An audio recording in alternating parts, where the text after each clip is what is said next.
जे काही हवंय ते झी5 ऍप वर पहा. झी5 ऍप डाउनलोड करा आणि फ्री मध्ये पहा केव्हाही कुठेही. अगं प्लीज राहू दे.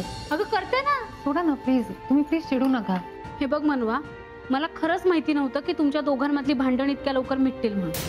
तुम्हाला कोणी सांगितलं आमचं भांडण झालंय?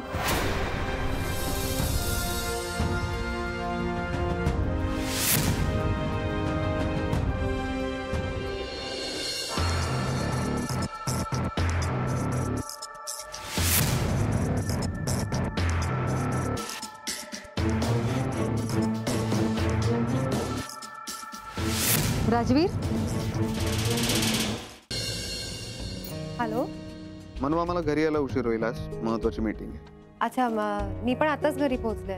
तुम्हाला किती वाजतील तर?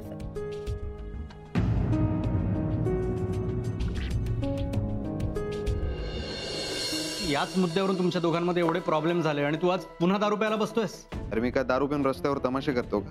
आणि मनवाचं काय, त्यांची प्रत्येक गोष्ट ऐकायला त्यांच्या शाळेचा स्टुडंट नाहीये. चेस. अगं रात्री उशिरापर्यंत ते ऑफिसमध्ये काम करत होते, मग नंतर गेले असतील ना घरी. ते रात्री घरी नाही आले. अगं ते घरी गेले नसते तर मग कपडे बदलून कसे आले असते?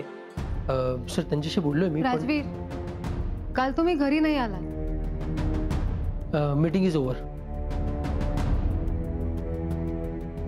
राजवीर, का असं वागला?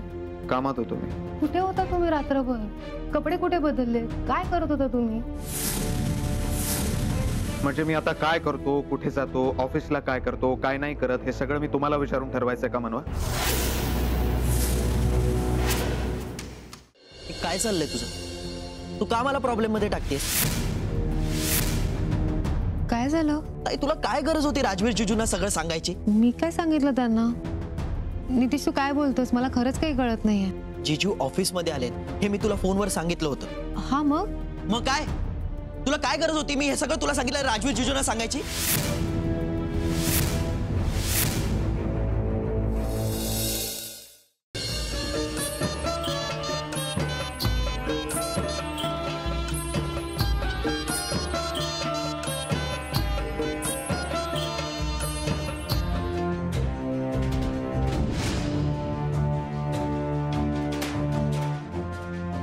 तू कोण मला सांगणारी का दारू सोड म्हणून? हा, काय करताय? सोडा माझा हात.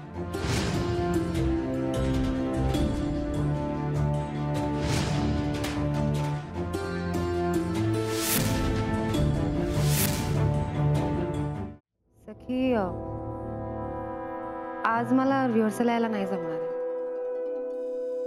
अगं पण का? जरा काम आहे ना, म्हणून नाही जमणार.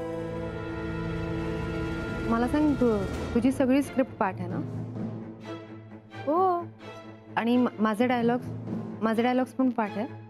हो, अर्थातच. सखी, पथनाट्यातला माझा रोल तूच कर. काय? काय नकोय सांगितलं ना तुला. किती प्रश्न विचारतेस तू? नितीश, आईशी अशा आवाजात बोलतात का? जाऊ दे, मला कधी कोणी ना समजूनच घेत नाही. जातो मी. नितीश, थांब.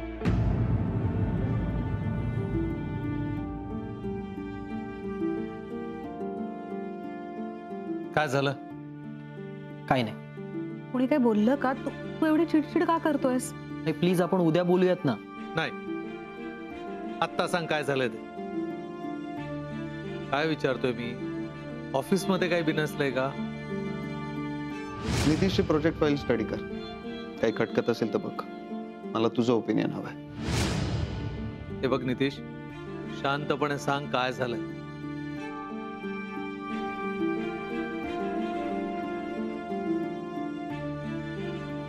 सांग ना बाळा, काय झालं?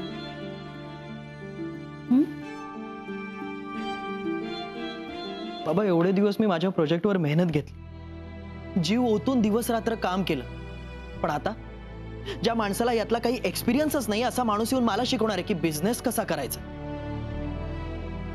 कोणी काय बोललं का तुला?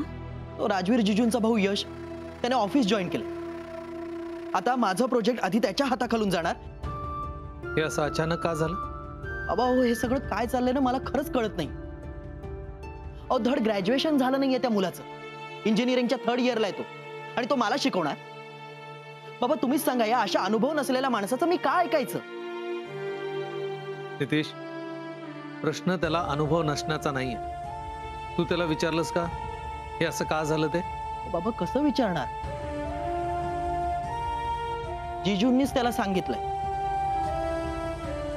बघ, मला असं वाटतं की तू ही गोष्ट लगेच मनाला लावून घेऊ नकोस. बाबा मनाला कशी नाही लागणार?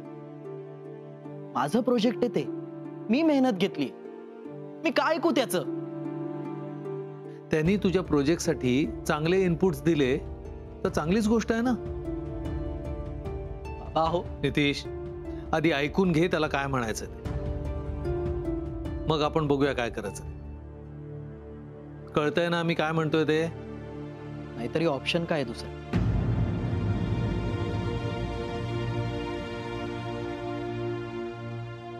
नितेश, नितेश ऐक बाळा.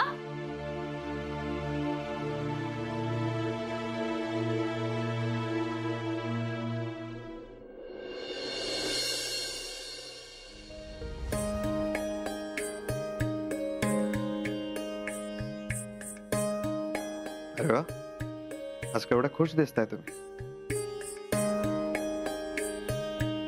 माई आल्याचा एवढा आनंद झालाय तुम्हाला? हो. अरे मला माहिती असतं तर मी माईला पाठवलंच नसतं यात्रेला. अच्छा, आणखी काय काय केलं असतं तुम्ही? म्हणवा मी मस्करी नाही करत आहे. तुमच्या चेहऱ्यावरचं हे जे स्माईल आहे ना, हे असंच हवंय मला कायम, आणि त्याच्यासाठी मी काही करू शकतो. आधी सांगितलं तुम्हाला.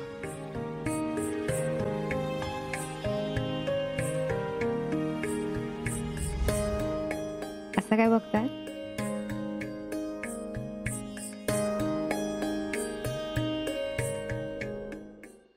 मी यशला कधीपासून समजवण्याचा प्रयत्न करतोय, पण त्याला माझ्या प्रोजेक्ट मधलं पोटेन्शियल कळतच नाहीये. नितीश, एक गोष्ट लक्षात ठेव, हे प्रोजेक्ट जर करायचं असेल तर आधी यशला कन्व्हिन्स करावं लागेल तुला. मी सकाळपासून तुम्हाला किती व्हॉइस मेसेजेस पाठवलेत, तुम्ही अजिबात रिप्लाय नाही करत आहात. म्हणवा माझी बरीच कामं बाकी आहेत, पण तुम्ही अशा रडत राहिला तर माझं कामात लक्ष नाही लागणार आणि मला यावं लागेल.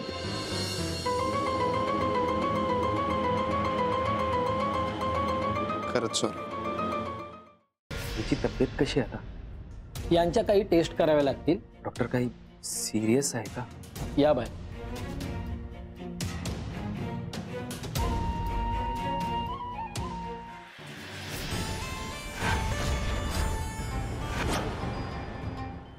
डॉक्टरांनी आम्हाला चेकअपला बोलवलं, तर आम्ही गेलेलो चेकअपला, आणि पाठवून आम्हाला एका गाडीने हे केलं, ठोकलेलं.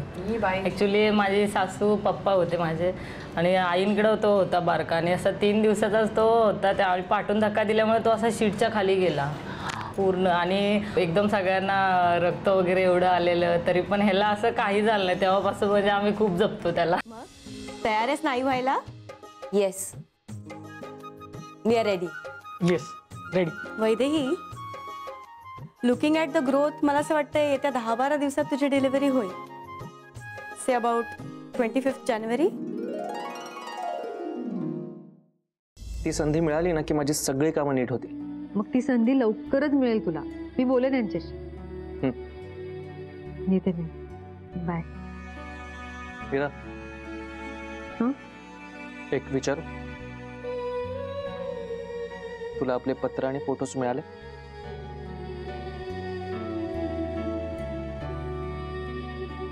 जाळून टाकलं मी ते सगळं. त्या दिवशी लॅपटॉपवर काम करत होता ना, मे बी यात काहीतरी सापडू शकेल.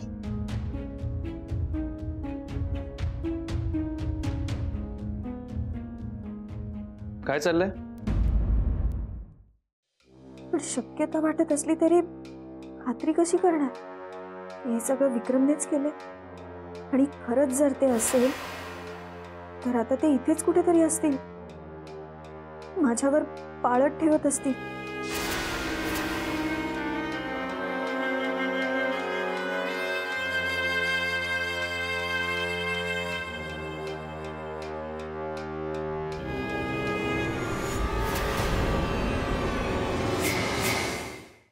तिची तब्येत कशी आहे आता?